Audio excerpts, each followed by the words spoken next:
So another glorious, maybe a little bit misty morning. I'll show you my friends, hang on. There's only one little problem. I feed them peas, but they don't like the peas, and I'll explain why. In fact, I don't even need to explain why. This is just repugnant. Look at this. There's bread bag there, there, all up there, and at the other side of the wall. And the bin that was there got thrown into the canal by some kids. Lovely, eh? So I'll go pick all that up later. Look, there's a load of bread here as well. It's just tossed on the side. Oh Jesus. Full of mould as well. No wonder the swans and geese and ducks don't want it. I just call them quacks. Anyway, the reason for the video is I have some good news and I have some bad news. The bad news is Jemima failed her MOT. Now, she did need new tyres at the front. If you remember, I had a blowout, I think it was January, and I got 2 back tyres on, and I did want to get 2 front ones, but that's a lot of money to spend in one shot. So I drove on the tyres that were on her and they were fine, but there was a knocking coming from the wheel, and I thought, right, I'll get that sorted at the same time I get the MOT sorted. Sorry, I had to put my gloves on. It's only 4 degrees. I was looking at the forecast. Look at that sunrise. Isn't it beautiful? That's gorgeous. I could think of far worse places to wake up in the morning. So yeah, back to the story. I was going to get the tyres done around the time of the MOT, but unfortunately she failed her MOT, dangerous defect. So thanks to the guys at Tanvic in Dewsbury, got new tyres put on. In fact, that was another tip from Martin at Land and Sea, recommended them for me, got me booked in, and they had the tyres in stock, so fantastic. She did have an advisory.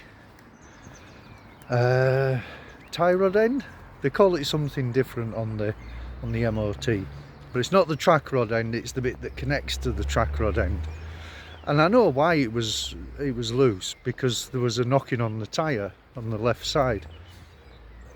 So that's getting sorted out tomorrow, so she'll have a clean bill of health and she'll be okay, hopefully, fingers crossed, for the next few months.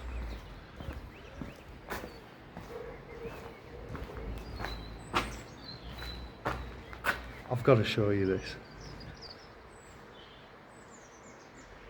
It's really difficult to pick up on camera, but there's like mist rolling across the top of the water there. There are all the other quacks. There's Jemima off in the distance. So, in other news, I got my new toy. I'm just going to drop in some footage here. I had a drone way back, way back in, geez, must be 10-15 years ago. I can tell you how long ago it was actually. It was the DJI Phantom FC40, and it had literally just come out, and I spent €1,000 on it. God almighty, wouldn't spend that now. And unfortunately, because of the laws in, oh look at this, I don't know, let's get this closed.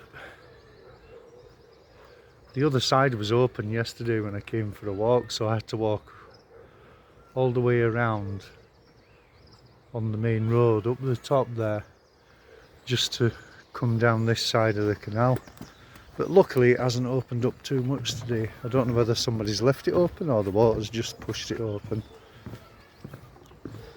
I'll close this side as well, just in case somebody wants to get across. There we go. Right, so where was I?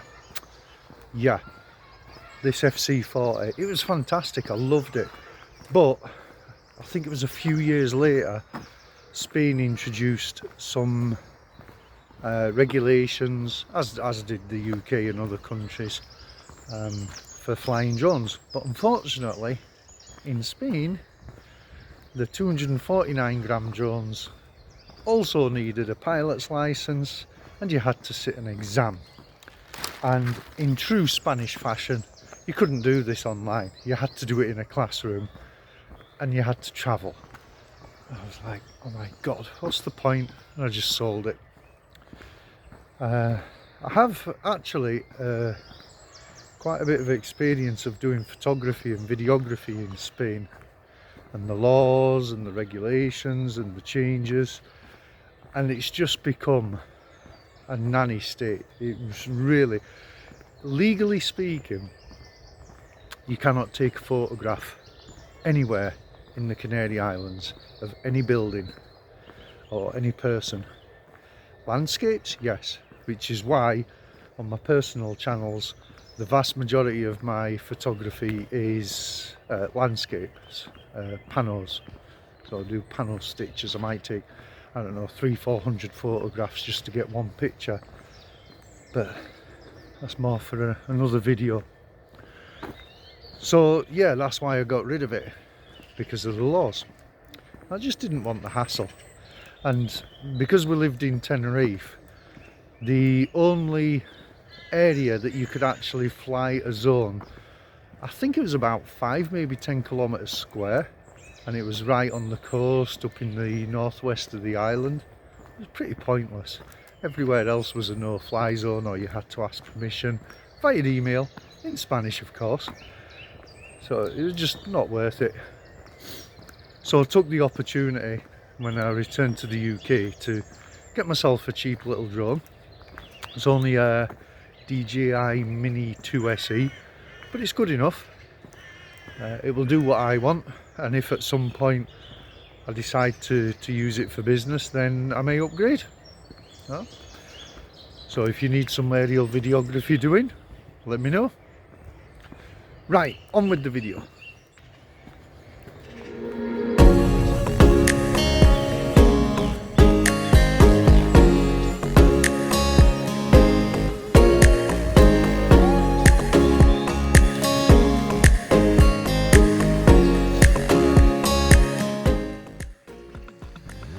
Gotta say good morning to the local residents.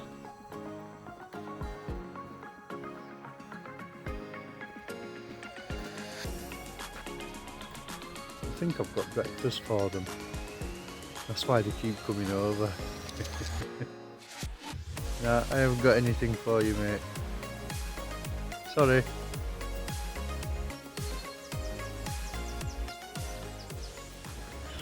The barge behind me there, I think is about 3 or 4 down. There were some guys working on it the other day, yesterday, and I was asking them about it. Apparently it sunk, and they raised it, and they've dried it all out, and they're working on it. Amazing.